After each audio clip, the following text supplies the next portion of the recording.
할렐루야.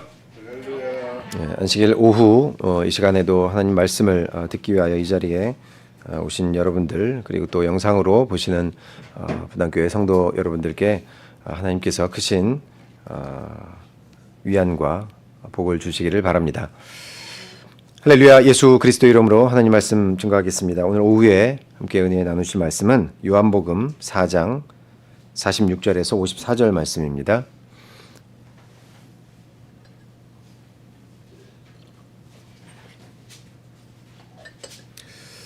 요한복음 4장 46절에서 54절까지 말씀 찾으셨으면 한 절씩 교독하도록 하겠습니다. 요한복음 4장 46절 제가 먼저 읽겠습니다. 예수께서 다시 갈릴리 가나에 이르시니 전에 물로 포도주를 만드신 곳이라. 왕의 신하가 있어 그 아들이 가버나움에서 병들었더니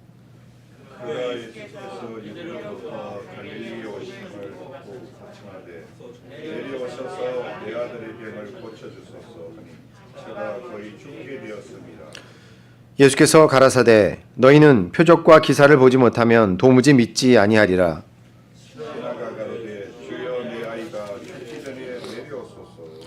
예수께서 가라사대 가라 내 아들이 살았다 하신대 그 사람이 예수의 하신 말씀을 믿고 가더니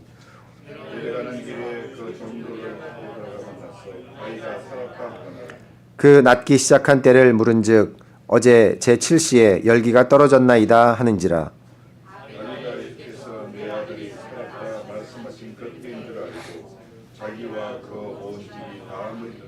함께 읽겠습니다. 이것은 예수께서 유대에서 갈릴리로 오신 후 행하신 두 번째 표적이니라. 아멘. 사람이 살다가 보면 어떤 사람이 이렇게 빛날 때가 있습니다. 물론 저는 항상 빛나지만 다른 의미로요. 여러분 언제 저 사람을 보고 저 사람 참 빛난다 이럴 때가 있으신가요? 저는 이런 때라고 생각합니다. 어떤 사람이 다른 사람을 위로해 줄 때, 그것이 정말 그 사람에게 위로가 될 때, 그 사람이 참 빛이 나 보입니다. 요즘은 참 위로가 필요한 세상인 것 같습니다. 또 위로가 귀해진 세상인 것 같습니다.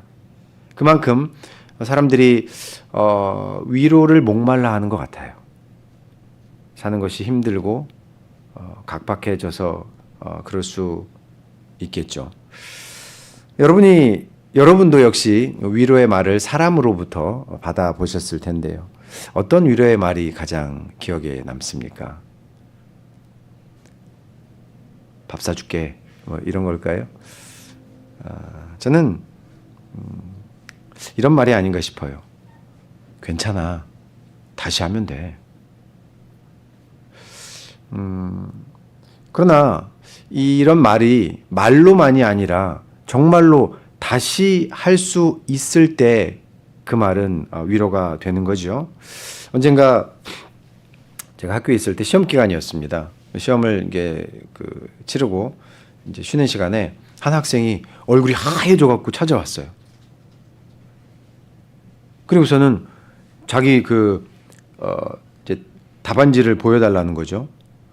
그러니까 시험을 이제 다 마치고 쉬는 시간이니까 정답이 공개가 된 겁니다. 왜 그러냐? 또 점수가 아무리 봐도 이상하다는 거예요. 분명히 자기 그 정답이랑 자기 시험지에 체크한 거랑 봐도 이 점수가 나오면 안 된다는 거예요. 그래서 이게 주관식도 아니고 객관식인데 그럴 일은 거의 없거든요. 사람이 채점이 컴퓨터로 채점하는 거기 때문에. 그래서 봤더니 아니나 다를까 쭉 밀려 쓴 겁니다. 그 학생이 그 자리에 앉아서 철푸덕 앉아서 펑펑 우는 거예요. 왜 울었을까요? 이 시험 끝났다. 나에겐 기회가 없다라고 생각을 한 거죠. 물론 그 시험만 보면 기회가 없죠. 그 학생이 이제 그래도 다음 시험이 있지 올해까지만 살고 죽을 거 아니니까 뭐 이런 생각을 가지면 또 누군가의 그런 말을 들으면 위로받을 수 있었겠죠. 근데 참 미안하게 제가 그런 말을 못 해줬네요 그때. 지금 살아있는 모든 사람은 사실 다시 한 번의 기회 때문에 살고 있습니다. 맞습니까? 더욱이 하나님을 믿는 우리는 더 말할 나위가 없죠. 우리에게 다시라는 기회가 없었으면 오늘 이 자리에 있을 수가 없습니다. 하나님께서 우리에게 다시를 허락하지 않으셨다면 우리는 어떻게 됐을까요? 하나님께서는 우리에게 다시를 주시는 분입니다. 구약 이스라엘 백성들이 수많은 실패를 하지 않았습니까? 이 구약에 기록된 것만도 이렇게 많은데 기록되지 않은 것까지 합치면 얼마나 많을까요? 그래서 하나님께서는 그때마다 불로 혹은 자연재해로 혹은 주변 나라 열강의 그런 을 통해서 열강을 몽둥이로 쓰셔서 그들을 징계하셨죠. 그런데 징계라는 것은 그 당시엔 괴롭지만 사실은 지나고 보면 징계가 다시 또 한 번의 기회라는 것입니다. 그래서 하나님께서 그들에게 말씀하셨죠. 너희들이 징계를 받고 다시 돌아오면 그때 내가 처음에 약속했던 그 축복을 그대로 주겠다. 아니, 더 이상을 주겠다라고 하셨습니다. 그런데 하나님께서 이렇게 다시 기회를 주실 때는요, 절대 하나님 손해보시는 일은 안 하시죠. 반드시 우리에게 요구하시는 것이 있다는 것입니다. 다시 기회를 줄 때는 우리에게 요구하시는 것이 있다는 거죠. 그래서 하나님께서 다시 한번 기회를 주실 때 우리에게 요구하시는 것이 무엇인지 오늘 말씀을 통해서 배워보도록 하겠습니다. 본 말씀 46절 다시 한번 보겠습니다. 예수께서 다시 갈릴리 가나에 이르시니 전에 물로 포도주를 만드신 곳이라 하고 한 문장이 끝납니다. 왕의 신하가 있어 그 아들이 가버나움에서 병들었더니, 이것은 그 만드신 곳이라 하고 이제 절이 한번 바뀌어야 자연스러울 것 같죠. 좀 새로운 이야기의 시작이잖아요. 왕의 신하의 아들이 병들었더니. 근데 한 구절 안에 있습니다. 그러니까 요한복음 기자가 물론 이제 절 구분은 후대에 생긴 거긴 합니다만은 오늘 일어난 사건이 첫 번째 가나에서 일어난 일이라는 것을 다시 한번 얘기를 해주고 싶다는 거예요. 그래서 46절에 보면 예수께서 갈릴리 가나에 이르시니가 아니라 다시라는 말을 썼습니다. 이걸 모를 리가 없어요. 왜? 이 가나 사건은 저기 1장에 있거든요. 2장에 있거든요. 그래서 이게 아주 오래된 일도 아니고, 근데 다시라고 말씀하고 있고요. 그 다음에 오늘 본문의 마지막 54절을 보면 이것은 이제 오늘 사건을 정리하고 있습니다. 이것은 유대에서 갈릴리로 오신 후 행하신 두 번째 표적이니라. 아주 친절하게 이것이 몇 번째 표적인지도 알려주고 계십니다. 그럼 세 번째, 네 번째 표적이 있을까요? 이것은 세 번째 표적이니라. 네 번째 표적이 없습니다. 그러니까 이것은 단순한 수를 헤아리는 것이 아니라 의미가 있다는 거예요. 다시란 말을 쓴 것과 두 번째 표적이다라는 것을 쓴 이유가 있다는 거죠. 그럼 두 번째 표적이면 첫 번째 표적은 뭐죠? 가나에서 행하신 첫 번째 표적. 물을 포도주로 변하게 하신 표적이죠. 그것도 바로 이제 2장에 나오는 것이죠. 그러면 우리가 이제 먼저 첫 번째 표적을 보도록 하겠습니다. 결혼식이었는데요. 포도주가 모자랐습니다. 그래서 예수님께서 거기서 물을 포도주로 변화시키셨어요. 그런데 잘 아시겠지만 예수님께서 처음부터 거기 포도주가 부족하니까 내가 가서 그 물을 포도주로 바꿔야지 하고 가셨습니까? 아니죠. 포도주가 모자라다고 예수의 어머니께서 얘기를 해주셨어요. 그때 예수님이 뭐라고 말씀하셨어요? 여자여, 이것이 나와 무슨 상관이니까? 아직 내 때가 아니니이다. 이렇게 말씀하셨죠. 이게 무슨 뜻이에요? 뭐 예수님께서 뭘 하시겠다는 거예요? 마시겠다는 거예요?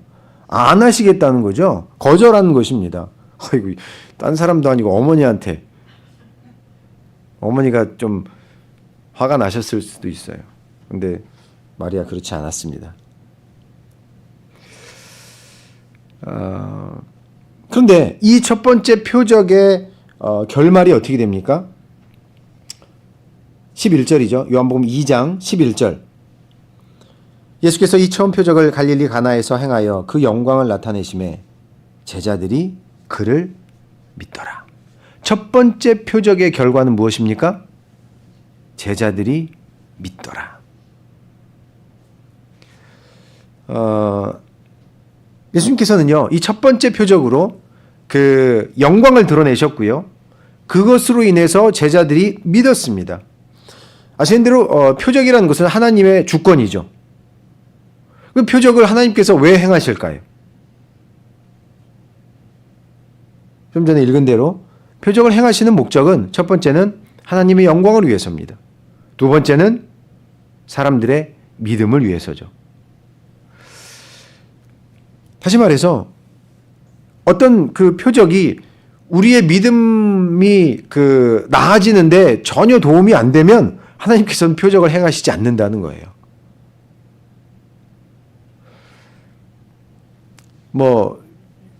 여기 계신 분들은 뿐만 아니라 모든 분들이 적어도 한 번쯤은 이런 생각 해보셨을 거예요. 하나님께서 내 앞에 표적 한 번만 딱 보여주시면 내가 진짜 죽을 때까지 절대 흔들리지 않고 믿을 텐데 꿈속에라도 좀 나타나 주세요. 이런 거 한 번쯤은 이상씩 해보셨을 거라고 생각을 합니다. 근데 안 보여주시잖아요. 왜 안 보여주실까요? 보여주나 안 보여주나 똑같은 걸 아시니까. 그러지 않겠습니까? 가장 좋은 것을 주시는 하나님이세요. 표적 보여줘가지고 하나님이 표적 보여주시는 게 일이겠습니까? 그게 우리의 믿음에 도움이 된다면 보여주실 거라고요. 근데 그렇지 않은 걸 아시니까 안 보여주시죠? 근데 생각해보면 우리가 표적만으로 믿음이 성장을 합니까? 그러진 않죠. 그래서 하나님께서는 충분히 우리에게 믿을 만한, 안 믿으면 나쁜 놈이 될 것이라고 해도 할 말이 없을 정도로 충분한 은혜와 축복을 주셨어요.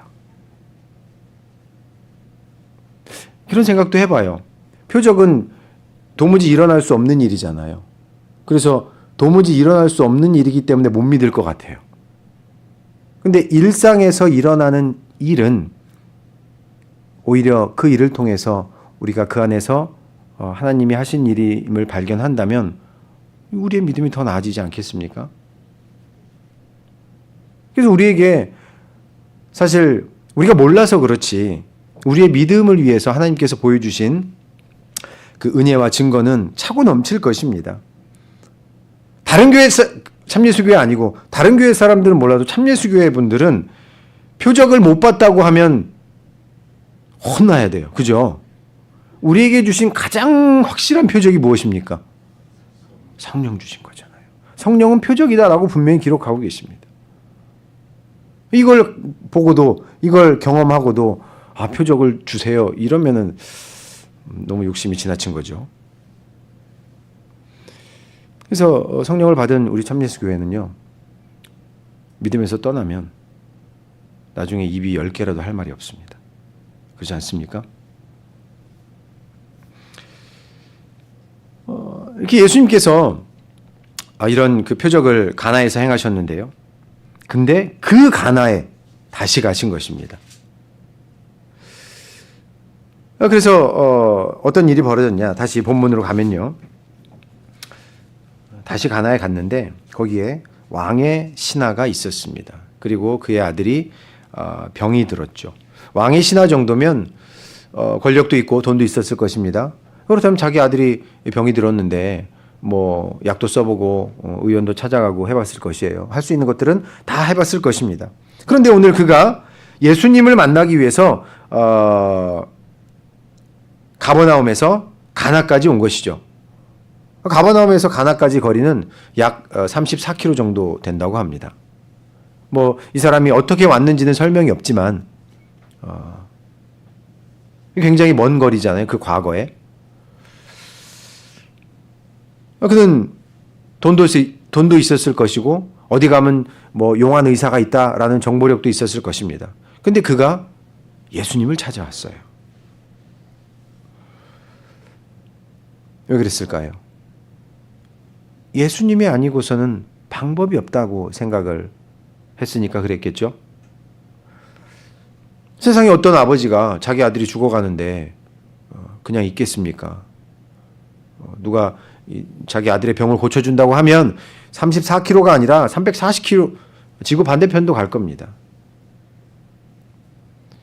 이 왕의 신하는 자기 아들의 병을 낫게 하기 위해서 자기의 신분, 사실 뭐 자기 뭐 이렇게 부하나 종 시킬 수도 있었잖아요. 근데 자기가 직접 갔다는 거예요. 오직 그에게는 자기 아들을 살릴 수 있는 그런 방법만이 필요했다는 것입니다. 여기에서 그 왕의 신하의 절박함을 우리가 알 수가 있는데요. 이런 그 왕의 신하의 어떤 그 겸손한 모습, 절박함, 정성 이런 것을 우리가 느낄 수 있는데요. 그런데 여기에 대해서 예수님께서 뭐라고 하십니까? 48절을 보시면 예수께서 가라사대 너희는 표적과 기사를 보지 못하면 도무지 믿지 아니하리라.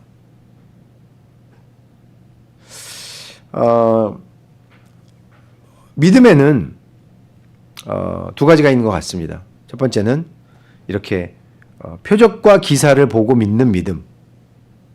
그런데 그런 게 없어도 믿는 믿음이 있죠. 듣기만 해서 들어서 생기는 믿음도 있습니다. 예수님의 표적과 기사를 보고 이 신약성경을 보면 예수님의 표적과 기사를 보고 믿는 사람들이 많죠. 뭐 오늘날도 뭐 그런 게 어딨어. 뭐 그랬다가 우리 교회 그냥 끌려왔다가 성령 받는 거 보고서 진짜로 맞네. 이런 분들이 많다고 들었잖아요. 표적과 기사를 보면 사람들이 믿습니다. 믿게 합니다. 그런데 그것만 있다는 것은 아니죠. 오늘 그 좀 전에 말씀하신 예수님께서 표적과 기사가 아니면 도무지 믿지 않는다. 지금 예수님께서는 누구랑 대화하고 있죠? 왕의 신하랑 얘기하고 있잖아요. 근데 예수님께서 너는 이라고 안 하셨어요. 너희는 이라고 했죠. 그러면 왕의 신하 말고 다른 누군가 또 있다는 거잖아요. 누가 있을까요? 제자들이 있었겠죠. 그러니까 표적과 기사를 보지 않으면 도무지 믿지 않는 사람은 왕의 신하를 포함해서 다른 제자들도 해당이 된다는 것입니다.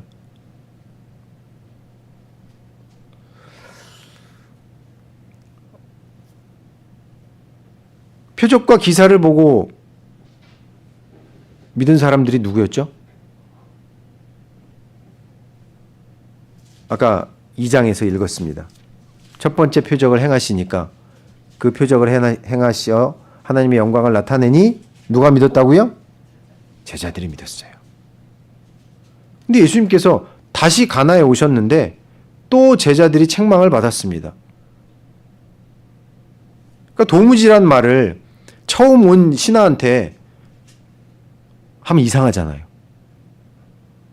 물론 중심을 보시는 예수님이십니다. 근데 너희들이라고 하셨어요.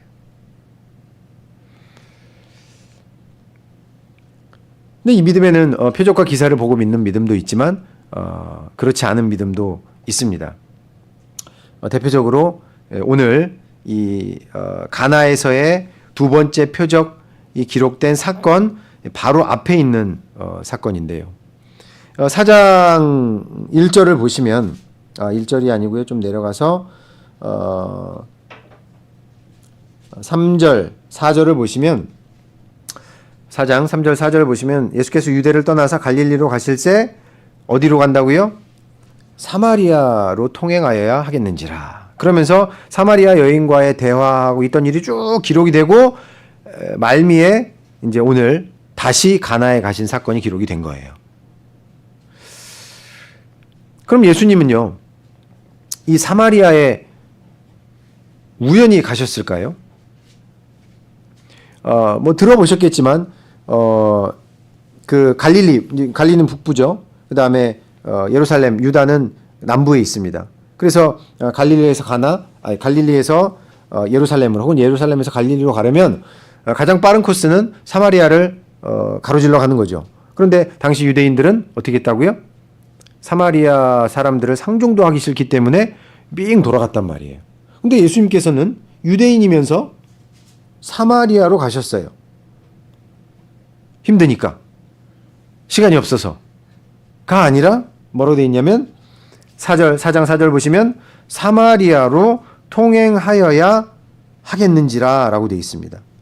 그러니까 한글 성경으로는 조금 좀 덜 전해지는데 영어로는 must를 썼어요. 그러니까 예수님께서 반드시 가셔야만 했다는 것입니다. 그럼 의도와 목적이 있다는 거죠. 그러니까 다시 한번 정리를 하면 첫 번째 포도주 사건 표적, 두 번째 왕의 신하의 아들을 고치는 표적, 이 사이에 그 사마리아 여인 사건이 있다는 것입니다. 그러니까 첫 번째 표적이라고 부르고 두 번째 표적이라고 성경이 부르니까 이 첫 번째와 두 번째 표적은 연관이 있겠죠. 근데 이 두 표적을 나란히 배열한 것이 아니라 중간에 사마리아 사건을 넣어놨단 말이에요. 그럼 뭔가 연관성이 있지 않을까요? 첫 번째 표적의 결과 무엇입니까? 제자들이 믿으니라. 두 번째 표적의 결과 무엇입니까? 4장 53절 보면 아비가 예수께서 내 아들이 살았다 말씀하신 그때인 줄 알고 자기와 그 온 집이 다 믿으니라. 첫 번째 표적과 두 번째 표적의 공통점은 결론이 믿음으로 끝났다는 것입니다. 그럼 이 중간에 낀 사마리아 사건은 무엇을 말해주고 있을까요?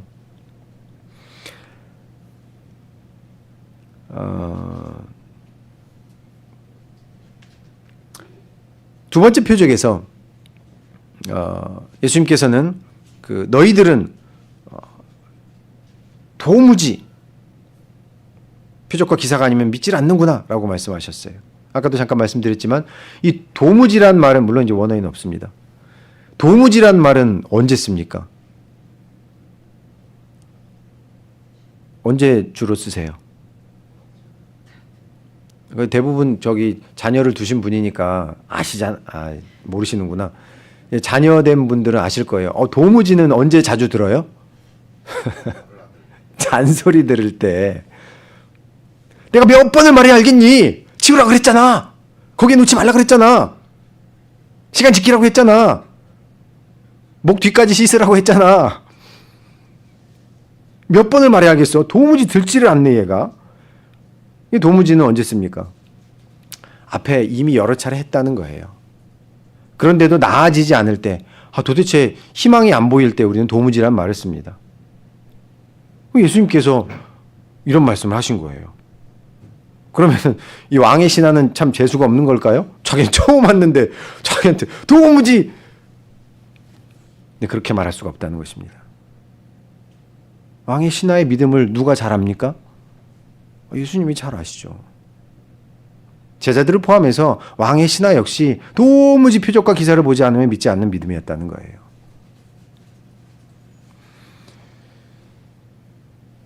그런데 이 중간에 낀 사마리아의 사건은 좀 다르다는 것입니다. 이 여인을 보면 예수님이 저기를 보겠습니다. 요한복음 메시아라는 것을 믿었죠. 요한복음 4장 25절 보겠습니다.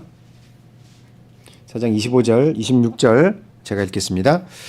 여자가 가로되 메시아 곧 그리스도라 하는 이가 오실 줄을 내가 아노니 그가 오시면 모든 것을 우리에게 고하시리이다. 예수께서 이르시되 내가 말하는 내가 그로라 하시니. 여자가 메시아 그리스도가 오시면 제가 믿을 거예요. 예수님께서 내가 그다 라고 하니까 여자가 어떻게 합니까? 29절 나의 행한 모든 일을 내게 말한 사람을 와 보라 이는 그리스도가 아니냐. 예수님께서 여자 앞에서 표적을 행하지 않으셨어요. 물론 우물물 기를 때 너 남편 5 있었지? 이런 말씀을 하시긴 하셨지만 내가 바로 그리스도다 이 말 듣고 여자가 믿어버렸습니다. 그냥 듣고 믿어버렸어요. 이게 사마리아에서 있었던 일이라는 거죠. 근데 이게 사마리아에서 있었던 일의 전부가 아닙니다. 4장 39절 보시면 이 여자가 동네로 가가지고 막 소문을 내죠. 그리스도가 오셨다. 내가 봤다. 39절 제가 읽겠습니다. 여자의 말이 그가 나의 행한 모든 것을 내게 말하였다 증거하므로 그 동네 중에 많은 사마리아인이 예수를 믿는지라. 아니 이 여자는 예수님께서 너 남편 5 있었지? 이런 얘기라도 하셨지. 이 동네 사람들은요 그 여자가 전해준 말만 듣고 믿어버렸다는 거예요. 전도 참 쉽죠.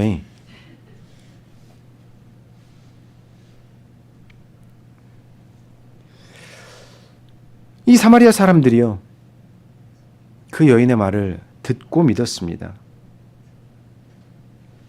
그런데 이게 또 끝이 아니에요. 41절 예수의 말씀을 인하여 믿는 자가 더욱 많아. 사마리아 그 우물가의 그 여인이 전해준 말을 듣고 믿은 사람도 많았는데 예수님의 말씀을 직접 듣고 믿는 자가 또 더 많아졌대요. 에이 당연하죠. 저도 직접 들으면 훨씬 잘 믿겠네. 근데 그런 의미만 있지는 않다는 것입니다. 이제 뒤에 가서 다시 말씀을 드리겠습니다.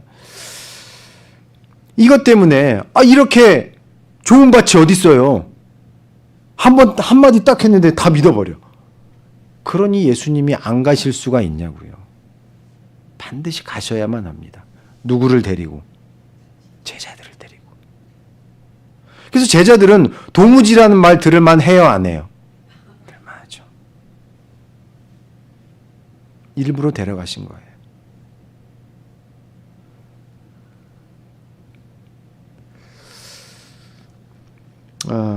그래서 왕의 신하는요 이렇게 먼 길 마다 않고 자기 아들 살리겠다고 비록 표적과 기사를 보고 믿는 믿음일지언정 체면도 버리고 그런 절박함으로 이렇게 달려왔는데요. 그의 믿음의 수준은 그랬다는 것입니다. 근데 불쌍하잖아요. 아니 자비와 긍휼이 많으신 분이 좀 믿음이 적기로서니 자기 아들 때문에 이렇게 먼 거리를 왔는데 이렇게 차갑게 너희는 도무지 표적과 기사를 아니면 믿질 않는구나 이렇게 말씀하셔야 했을까요? 그래서 예수님이 다시 가셨다는 거예요. 우리에게 다시 기회를 주실 때는 그만한 이유가 있다는 것입니다. 우리에게 요구하시는 게 있다는 거죠. 오늘 아침에 눈을 뜨셨잖아요. 그렇죠? 우리에게 다시 기회를 주신 거예요. 사실 데려갔어도 아무 할 말이 없는데 눈을 떴어요. 기회를 주신 것입니다. 요구하시는 게 있는 거예요. 무엇을 바라실까요? 49절 함께 읽겠습니다. 4장 49절 시작. 신하가 가로되 주여 내 아이가 죽기 전에 내려오소서. 50절 읽겠습니다. 예수께서 가라사대 가라 내 아들이 살았다 하신대 그 사람이 예수의 하신 말씀을 믿고 가더니. 왕의 신하는 귀가 안 좋은 걸까요? 이해력이 떨어지는 걸까요? 이건 누가 봐도 너희는 표적과 기사가 아니면 믿질 않는구나 이 말은 고쳐주겠다는 거예요? 안 고쳐주시겠다는 거예요? 여기까지만 들으면 안 고쳐주시겠다는 거잖아요. 그런데 왕의 신하는 49절 말씀은 그 47절 말씀하고 똑같은 말이잖아요. 주여 제 아들이 죽게 되었으니 고쳐주소서. 내 아이가 죽기 전에 내려오소서. 이 사람은 못 들은 걸까요? 안 들은 척하는 걸까요? 이 사람이 그만큼 절박했구나. 이걸 보여주는 걸까요? 그런데요, 똑같은 왕의 신하의 부탁에 대해서 두 번째 예수님의 말씀은 달라졌습니다. 바로 두 절을 사이에 두고, 시간상으로 얼마 안 될 거예요. 똑같이 주여 제 아들을 고쳐주소서 했는데 너희는 도무지 하셨다가 주여 제 아들 고쳐주소서, 가라 내 아들이 살았다.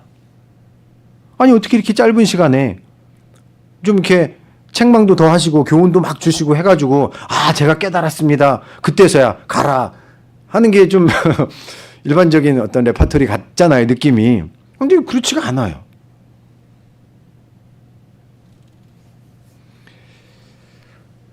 예수께서는 왜 이렇게 말씀하셨을까요? 그리고요, 또 이상한 것은 가라 내 아들이 살았다. 이 살았다는 현재형입니다. 그러니까 조금 더 가깝게 현재형을 살려서 표현을 하면 가라 내 아들이 지금 살아있다. 예수님께서 이렇게 살려주실 거면 그래 알았다 가자 라든지 아니면 가봐라 살아있을 거야 이렇게 하실 수도 있는데, 가라 네 아들이 살아있어 이렇게 말씀하셨어요. 어떤 느낌의 차이가 있습니까? 지금 네 아들이 살아있어 라는 말은 이걸 지금 보고 있는 사람이 할 수 있는 거잖아요. 근데 예수님은 마치 지금 아들이 살아있는 모습을 보고 계신 것처럼 왕의 신하에게 얘기하고 있다는 것입니다. 이것은 전지전능하신 하나님이 아니시면 할 수 없는 말이거든요. 이런 분이심을 예수님은 보여주고 계신 거예요. 만약 왕의 신하 입장에서 그래 가자 내가 고쳐주마 이렇게 했을 때와 가라 네 아들 살아있어, 무엇이 왕의 신하 입장에서 이렇게 신뢰가 갈까요?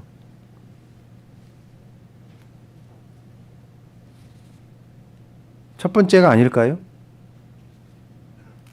근데 아니 예수님 같이 가시지도 않고 살아있다고 하니까 이걸 믿으려면, 이걸 믿고 가려면 왕의 신하에겐 뭐가 필요합니까? 믿음이 필요하죠. 예수님은 믿음을 요구하셨습니다. 어떤 믿음이요? 표적과 기사를 보는 믿음에서 듣고 가는 믿음을 요구하신 것입니다.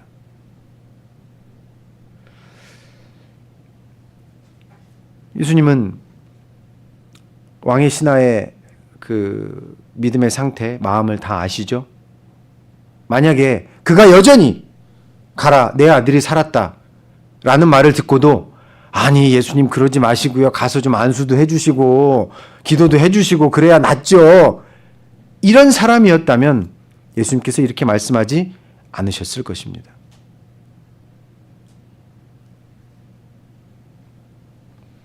그러니까요, 왕의 신하는 표적을 보고 믿는 믿음에서 이제 듣고 믿는 믿음으로 바뀐 것입니다. 시간상으로는 짧지만 그의 믿음이 이 짧은 순간에도 성장했다는 거예요. 예수님의 책망 한마디에.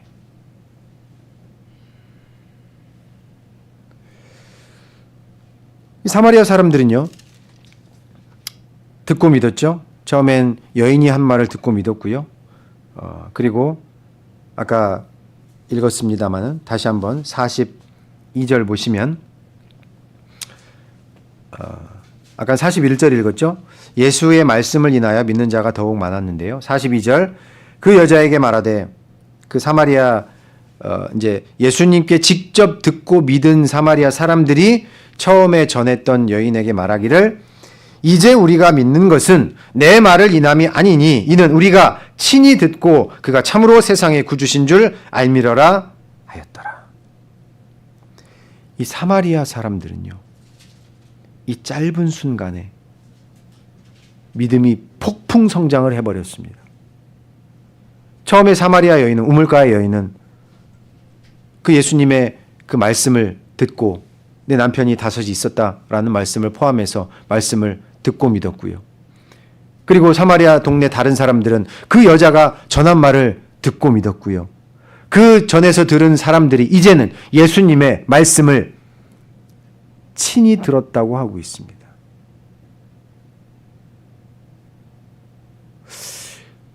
우리가 예수님의 말씀을 친히 들을 수 있을까요? 요즘 안 계시잖아요. 이때에는 예수님이 친히 말씀을 하셨지만, 그래서 우리에게 주는 교훈이 있다는 것입니다. 우리가 표적과 기사를 보는 믿음에서 듣는 믿음으로 성장했다면 그것이 끝이 아니라는 것입니다. 이제 남은 것이 무엇일까요?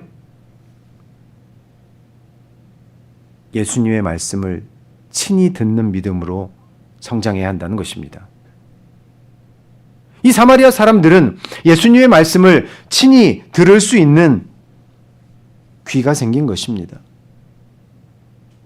마지막 때를 살아가는 우리에게 필요한 것은요, 표적과 기사가 아닙니다.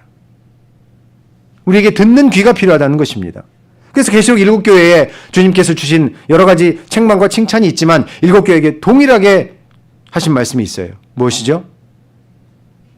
듣는 귀 있는 자는 성령께서 교회에 하시는 말씀을 들을지어다. 이제 우리에게 필요한 것은 들을 귀라는 것입니다.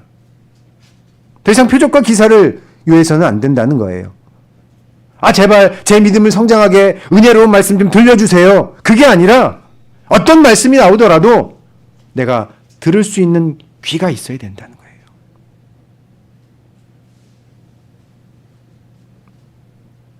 이것은 사실 구약 백성들에게도 수차례 하신 말씀입니다. 그래서 예수님께서, 하나님께서 들으라 이렇게 하셨잖아요. 선지자를 통해서도 그렇고, 들으라 이스라엘이여. 우리는 지금까지 얼마나 많은 말씀을 들었습니까? 처음에는 우리도 사마리아인들처럼 듣고만 믿었어요. 표적을 보고 믿었어요. 그러다가 듣는 믿음으로 성장을 했죠. 그러나 이제는 직접 들어야 한다는 것입니다. 어떻게 하는 것이 직접 듣는 것입니까? 예수님도 안 계시는데 우리가 스스로 말씀을 읽어야죠. 스스로 말씀을 읽으면서 이것이 직접 하나님께서 내게 주시는 말씀이구나. 내 목소리를 읽고 혹은 다른 사람이 읽어주더라도 이것이 사람의 목소리가 아니라 주님께서 내게 직접 내 귀에 대고 들려주시는 말씀이구나 라고 들을 수 있는 귀가 필요하다는 것입니다. 그런데 들려줘도 못 들을 때가 있어요. 그런 경우가 있습니다. 왜 그럴까요? 우리 이사야 44장 보겠습니다. 이사야서 44장 18절 함께 읽겠습니다. 이사야 44장 18절 구약성경 1022쪽입니다. 시작.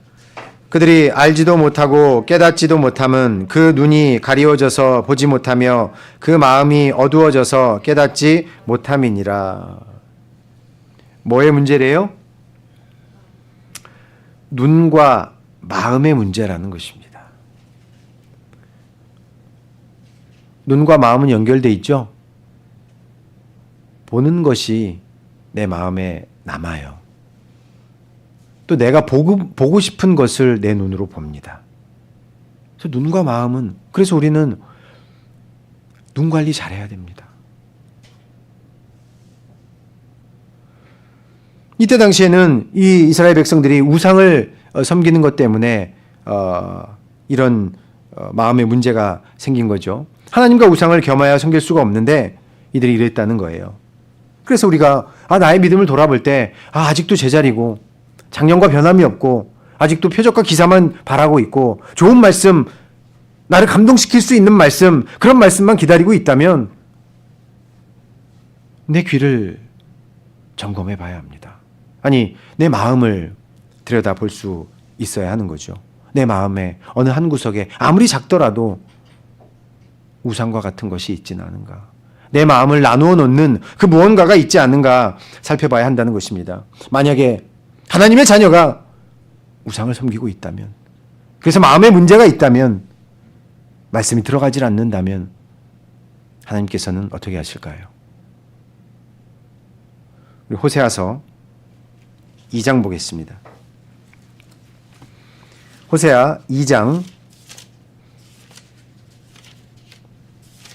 5절 6절 말씀 보겠습니다. 호세아 2장 5절 6절 구약성경 1257쪽입니다. 제가 읽겠습니다. 저희의 어미는 행음하였고 저희를 배웠던 자가 부끄러운 일을 행하였나니 대저 저가 이르기를 나는 나를 연애하는 자들을 따르리니 저희가 내 떡과 내 물과 내 양털과 내 삶과 내 기름과 내 술들을 내게 준다 하였느니라. 그러므로 내가 가시로 그 길을 막으며 담을 쌓아 저로 그 길을 찾지 못하게 하리니. 하나님 말씀이 저희들이 이스라엘 백성들이 행음했다는 것입니다. 그래서 사랑하는 자들을 따랐다는 거예요. 왜? 그들이 저희에게 먹을 것, 입을 것, 즐길 것을 줬다는 거예요. 그러니까 그들을 따라간다는 것입니다. 뭘 줬다고요? 먹을 것, 입을 것, 즐길 것을 주는 사람들을 쫓아갔다는 거예요.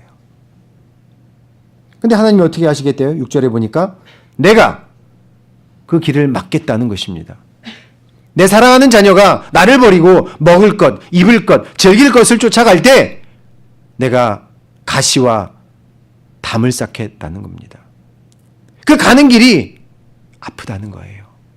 그 가는 길이 막힌다는 거예요. 한때 잘 나가던 일이 안 되기 시작합니다. 삶에 고통이 찾아옵니다. 하나님의 자녀에게는 그런 일이 우연히 생기지 않습니다. 하나님께서 주시는 가시와 담이라는 거예요. 그 길을 막으시는 것입니다. 그래서 우리가 돌아봐야 됩니다. 내 마음이 하나님의 말씀을 듣기 위해서 열려 있는가? 먹을 것, 입을 것, 즐길 것으로 열려 있는가?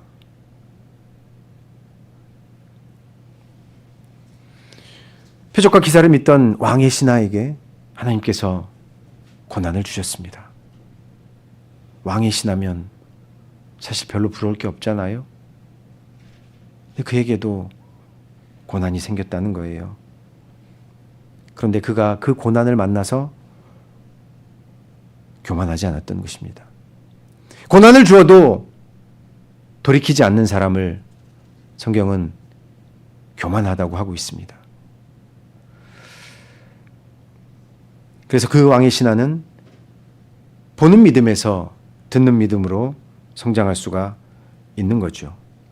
고난이 그 계기가 되었던 것입니다. 성장하는 믿음은요, 진행형입니다. 그렇죠? 성장이라는 것은 죽을 때까지 끝이 없는 거죠. 그래서 왕의 신하도 그러했습니다. 다시 본문 말씀 4장 51절부터 보겠습니다. 분명히 50절에서 왕의 신하는요, 예수의 하신 말씀을 믿고 갔습니다. 그런데 51절, 내려가는 길에서 그 종들이 오다가 만나서 아이가 살았다 하거늘. 52절, 그 낫기 시작한 때를 물은즉 어제 제7시에 열기가 떨어졌다 하나이다 하는지라. 53절, 아비가 예수께서 내 아들이 살았다 말씀하신 그 때인 줄 알고 자기와 그 온 집이 다 믿으니라. 이상하지 않나요? 왕의 신하는 50절에서 이미 믿었잖아요. 믿고 갔잖아요. 근데 53절에서 또 믿었어요. 그러면은 50절의 믿음은 거짓된 믿음이었을까요? 아니죠. 그의 믿음이 더 성장했다는 것입니다. 우리가 왕의 신하와 같죠? 표적과 기사를 보고 믿다가 이제 듣고 믿습니다. 그래서 듣고 믿고 갑니다. 그렇게 신앙생활을 하다가 하나님께서 보여주신 그런 역사를 체험을 하면 어떻습니까? 믿음이 더 굳건해지죠. 같은 믿음이지만 더 단단해진다는 것입니다. 더 확신이 생기고요. 다른 사람의 간증을 통해서 나의 믿음이 성장하기도 하고요. 내 스스로 말씀을 읽다가 내 스스로 기도를 하다가 믿음이 더 굳건해지기도 합니다. 믿음이란 성장하는 것이죠. 반드시 고난만이 믿음을 성장시키지는 않습니다. 이제 내 스스로 나 혼자서 믿음을 성장시킬 수 있다는 것입니다. 우리는 그렇게 성장하는 믿음이 되어야 하겠습니다. 이 믿음의 성장을 위해서 저는 그렇게 생각해요. 이 믿음의 성장을 위해서 오늘 아침에 눈뜨게 해주셨다고. 오늘 하루를 줬는데 가망이 없으면, 도무지 이만큼의 가망이 없으면 눈을 뜨게 해주셨을까요? 아닐 것입니다. 바라옵기는 이 새 하루를 허락하신 하나님께서 내게 기대하는 것이 무엇인지 아침마다 생각함으로 하루를 시작하셔서 성장하는 믿음으로 더욱 성장하는 저와 여러분 되기를 주님의 이름으로 축복합니다. 묵도하겠습니다.